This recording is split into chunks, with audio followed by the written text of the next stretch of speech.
And spiritually, we all want to be sharp, okay? And so I just went through the process of sharpening these knives this past week. And God's given us this analogy, and I think there's probably more to say here on the process. It always takes a process of sharpening, but I just wanted to stay sharp. Now, the last few weeks we've talked about how do you get sharp? And today I want to shift the conversation to what may sound like a dumb question, but I think it's a profound question, and here's the question. Why do we get sharpened in the first place? Like, what's the purpose of being sharpened? And just hang with me for a second. Imagine that I went to all the trouble of sharpening these knives, and then I stuck them back, I stuck them in the drawer, and I'm like, don't touch the sharp knives. I mean, Jamie's like, hey, can you cut up a tomato for me? And I'm like, babe, I just sharpened the knives, I don't want to use them, so I'll just use a knife or like maybe a spoon, try my best. You know, say I had guests over to my house. I like cooking steaks, so I grilled up these nice steaks and have them all nice and great, and I'm put them out on the table. I put a fork and a spoon. My guests are like, hey, I think you forgot the knives. I'm like, no, we have them. We don't use them. We leave them in the drawer, all right? You think, well, that's just ludicrous. That's stupid. And yet, in my opinion, I see this same idea playing out in church all the time. Let me tell you what I mean. For a lot of us, we come all the time to church and we're like, sharpen, sharpen, sharpen, sharpen. Get it, just keep polishing, get it sharp, learn, learn, learn. And we're sharpened and we're sharpened and we're sharpened and we're sharpened. And then what do? We stick it back in, we put it aside, and we just don't ever use it. And this just kind of plays out, I think, in the church because a lot of us feel like, well, I just got to keep getting sharpened. I got to keep getting sharpened. I told you a couple of weeks ago, I think a lot of us are educated beyond our level of obedience. I think a lot of us have become so sharpened, and yet we're not really doing much with it. So let's ask kind of a dumb question, all right? Why do you sharpen a knife? To use it. It's actually not that complex. It's for it to be used. And so I want to challenge us today to understand that you are sharpened for a purpose. Now, a lot of us feel like we still have to get sharpened. A lot of us, we don't feel like we can get in the game or be used by God because, well, we feel like, well, we still have some nicks, okay? We still got some nicks on there. We got to get a whole lot more sharpened. I just don't feel sharp enough. I've had too many nicks. I've been dropped on the ground. I just don't feel sharp enough. And I'm just here to tell someone some truth for God to speak into your life today. That's not true. God has given all of us gifts. He's sharpened every single one of us, sometimes from the rough times in our past, also from the good times. He's sharpened every single person here for a purpose. And you might say, well, what's that purpose? That's something very unique just to you. Do you understand there's not another human being on the planet that has your gift mix? And so you have to begin to determine, like, God, what have you done? How have you sharpened me for a purpose? And you have to begin to play that out and say, God, what do you want to do with my life? But there is one thing that we all have in common that God calls us to, and it's from cover to cover in this book. The one common thing that every single one of us has been sharpened for is this. God sharpens you with the sole intention of you serving others.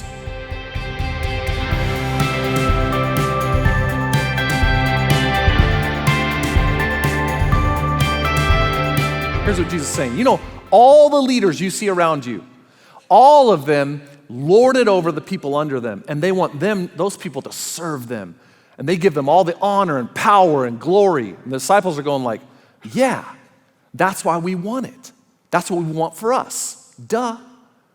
And so Jesus goes on, and in the very next 4 words, the very next verse, these are words that we should memorize. Every one of us. Because Jesus goes on to say this. Say it out loud with me. Not so with you. Say it louder. Not so with you. Not so with anyone that's a follower of Jesus. Your life mission is not for people to serve you. And then he goes on and says this. Instead, there's an alternative model that I've taught you my whole entire life. Whoever wants to be great, and this is the word megas, mega, whoever wants to be significant, whoever wants to have an awesome life, whoever wants to do something great in this world, among you they must be, or who remembers what the very next word out of Jesus' mouth? They must be your servant. And in this moment, Jesus turns their world upside down. I mean, this was so countercultural. Every leader they had seen had said, you guys serve me. And Jesus said, no, my kingdom flips it upside down. The greatest is the one who serves. That's who has the most significance and joy and peace in life. And in this one moment, Jesus makes this clear. Until you start serving others, you will never find significance in life. Ever. Period. Why? Just understand God designed you to give your life away to serve other people. You know what happens in a body of water when there's an inlet into that body of water, but there's no outlet? It becomes a stinky, smelly, slimy, mold-infested pond with insects everywhere, and nobody wants to touch it. And God did not design you to be a reservoir. He designed you to be a river, to have an inlet and then have an outlet in which you give your life away. Otherwise, you're going to start to smell. It's going to stink. As a matter of fact, did you know science backs up Jesus? By the way, science always backs up Jesus. The University of Michigan just recently released a study in which they studied people over their life who served and volunteered and gave their life away to others, and those who did not. You know what they found? Those who served have a 60% less likelihood of having a premature death than those who didn't serve have a 60% higher premature death rate than those who served. So it's official. You're either going to serve or you're going to die. I mean, literally, because God designed you to have an overflow of serving others, if you're not serving in some way, you are going to get sick. You are going to find yourself with a life that does not have purpose and meaning. So God designed you to serve. That's number one. Here's point number two. Jesus modeled it. God didn't just design you, Jesus modeled it. In other words, Jesus didn't just say you should serve. He turned around and showed us the way to serve.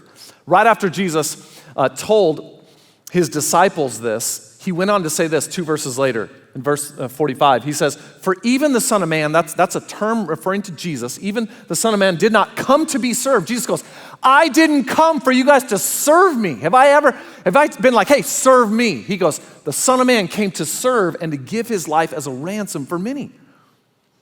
The disciples were like, man. See, a lot of us, we see that and we think, well, that's nice for Jesus. I mean, maybe I should serve every once in a while. But just understand, serving wasn't something Jesus did. Serving was who Jesus was.